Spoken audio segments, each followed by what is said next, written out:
ورحمۃ اللہ وبرکاتہ۔ الحمد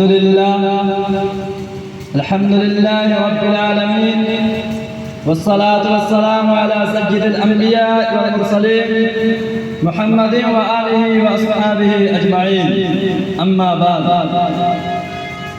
جب پڑا وقت گلستاں پہ تو خوں ہم نے دیا، جب پڑا وقت گلستاں پہ تو خوں ہم نے دیا، جب بہار آئی تو کہتے ہیں تیرا کام نہیں۔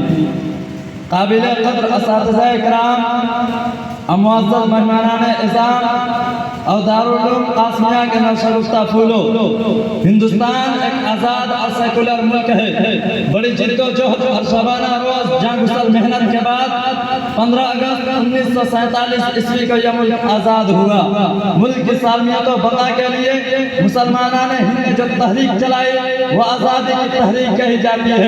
تحریک آزادی میں شروع سے آخر تک علماء کرام کی جو قربانیاں ہیں وہ سنہرے حرفوں سے لکھے جانے کی مستحق ہے۔ 1803 عیسوی میں دہلی کے تخت و تاج کو کمزور کر کے سامراجی طاقت نے ظلم و ستم 1803 عیسوی میں دہلی کے تخت و تاج کو کمزور کر کے سامراجی طاقت نے ظلم و ستم کا جڑ 1803 عیسوی میں دہلی کے تخت و تاج کو کمزور کر کے سامراجی طاقت نے ظلم و ستم کا جڑ اکھاڑنے کا کوشش کیا اور برجستہ اعلان کیا کہ خلق خدا کی ملک بادشاہ سلامت کا حکم بہادر کمپنی کا۔ یہ وہ اعلان تھا جس سے مسلمانوں نے ہند کے رگوں میں جذبہ حریت کا خون دوڑنے لگا۔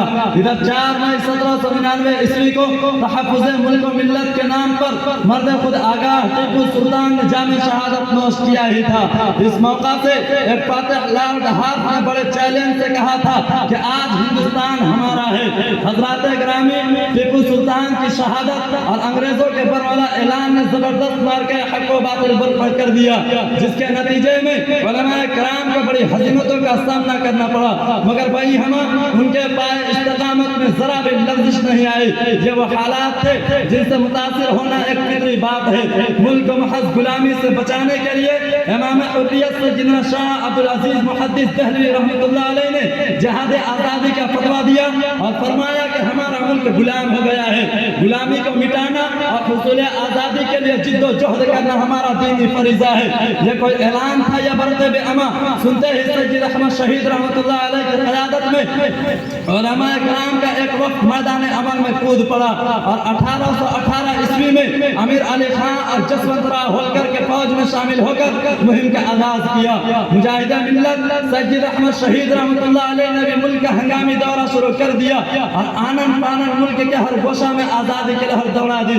پھر 1824 عیسوی میں سرحد کے کنارے مورچہ لگا کر تقریباً 6 سال تک پوری مجاہدانہ شان کے ساتھ انگریزوں اور ان کے حلیفوں سے ٹکراتے رہے۔ جب انگریزوں اور ان کے حلیفوں سے ٹکراتے رہے، اس مخلصانہ محنت کے یہ ثمرہ ملا کہ 10 جنوری 1827 عیسوی کو خود سید احمد شہید رحمۃ اللہ علیہ کی سربراہی میں سرحد میں آزاد عرض حکومت قائم ہو گئی۔ آزادی کی تحریک یوں ہی منزل کی طرف رواں دواں رہی اور سید احمد شہید رحمۃ اللہ علیہ اور مولانا اسماعیل شہید دہلوی رحمۃ اللہ علیہ اپنے رفقا کے ساتھ سرگرم عمل رہے کہ 7 مئی 1831 عیسوی کو بالا کوٹ کے مارکے کارزار میں یہ دونوں حضرات اپنے مجاہدین بھائیوں کے ساتھ جاں بحق ہو گئے۔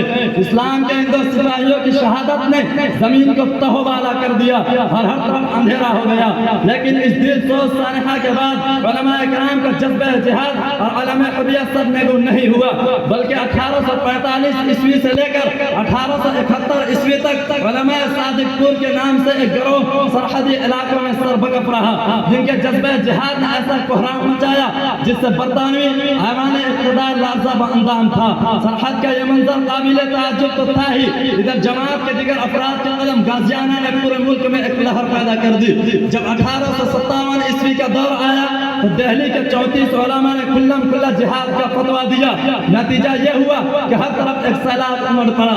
اسی زمانے میں سید الطائفہ حاجی امداد اللہ صاحب مہاجر مکی رحمۃ اللہ علیہ کی قیادت میں اکابر علماء مثلا حضرت مولانا محمد قاسم صاحب نانوتوی، حضرت مولانا رشید احمد صاحب گنگوہی، حافظ ضامن صاحب رحمہ اللہ اور دیگر مجاہدین ملت نے شاملی کے میدان میں انگریزوں کا مردانہ وار مقابلہ کیا، لیکن خدا کو یہ منظور ہوا کہ جہاد میں علماء کو ناکامی ہوئی، جس کا انجام یہ ہوا کہ مولوی ہونا سب سے بڑا جرم ہو گیا، اور ایسٹ انڈیا کمپنی نے باقاعدہ یہ اعلان کیا کہ جہاں کہیں داڑھی والا ملے اس کو فوراً سولی پر چڑھا دیا جائے۔ چنانچہ 2 ہفتے تک ملکی پیمانے پر قتل کا یہ سلسلہ جاری رہا۔ انجام کار کم و بیش 2 لاکھ مسلمان جن میں 51,500 علماء تھے شہید ہو گئے۔ صرف دہلی میں 500 علماء کو پھانسی کے پھندے پر لٹکایا گیا، صرف دہلی میں 500 علماء کو پھانسی کے پھندے پر لٹکایا گیا۔ سب کچھ کے باوجود علماء کا ضمیر جاگتا رہا اور جہاد آزادی کا سلسلہ چلتا رہا۔ 30 مئی 1866 عیسوی کو مجاہدین نے دیوبند میں ایک مدرسہ کی بنیاد ڈالی، جس کے بانی مولانا محمد قاسم صاحب نانوتوی اور مولانا رشید احمد صاحب گنگوہی تھے۔ اس درسگاہ نے ہزاروں مجاہدین پیدا کیے۔ یہی درسگاہ اب دارالعلوم دیوبند کے نام سے مشہور ہے۔ میں انہیں چند کلمات پر اپنے تقریر کو ختم کرتا ہوں۔ وآخر دعوانا الحمدللہ رب العالمین۔